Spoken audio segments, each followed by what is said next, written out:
So there's a couple new game types in the beta. One is Headhunter. It's this really cool new Slayer variant where every time you die, you actually drop a flaming skull. It physically drops to the ground in the level. You want to run over, grab that skull, pick it up, and take it to a destination point. And the interesting thing about Headhunter is that as people pick up skulls, the number of skulls they have actually shows up above their head in 3D. So like if I look at another guy on the other team and I see a 5 and a red waypoint above him, that means he has 5 skulls. If he gets to a destination point, his team is automatically going to have 5 more points. The other new game type we have is Stockpile, and it's really CTF on steroids.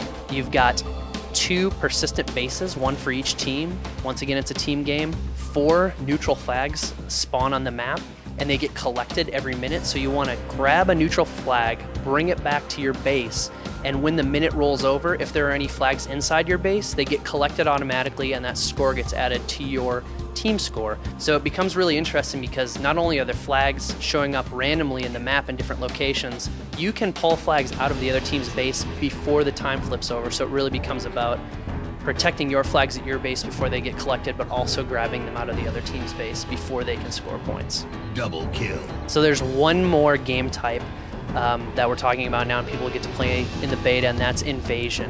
And it's played on one map with Boneyard.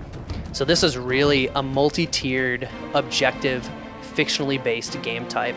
It's Spartans versus Elites. Elites have just landed in this ship Boneyard that UNSC are pulling apart a frigate, and the Spartans are actually defending these 2 areas in the first stage. The Elites have to run up, get into the ship, take one of these 2 territory locations.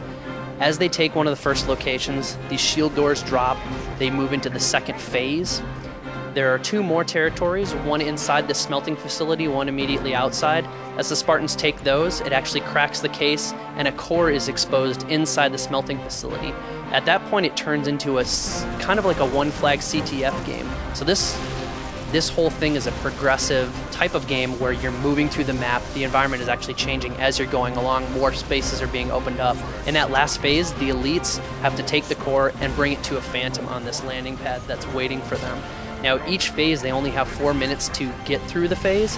So say if the Spartans hold them in the first 4 minutes of the first phase, they've won at that point. If the Elites manage to get all the way through, they actually win. So it's really tough for the Elites, but it's cool because as the tiers open up, the gameplay actually changes. New loadouts are introduced, more crazy weapons, more vehicles show up. So as the game progresses, it gets more and more crazy. The Invasion playlist supports 12 players. Most of the other ones will support 8, so we've got your free-for-all, and then you've also got Arena, which is mostly 4v4 Team Slayer and Slayer variants. Gain the lead. So really when people start playing the beta, you know, we're giving them a taste. We're giving them a sampling of 4 maps. We're giving them a sampling of some new game types like Invasion, Headhunter, Stockpile. And then we're also, the really important part is, you know, this is an awesome way for people to play the game early, but in the long run, this is really helping us out on the networking side and helping us test the game and really having the fans help us test the game and make it better. The Halo Reach beta is launching May 3rd on the 360. Your exclusive way into it is through Halo 3 ODST. Hope you guys have a good time.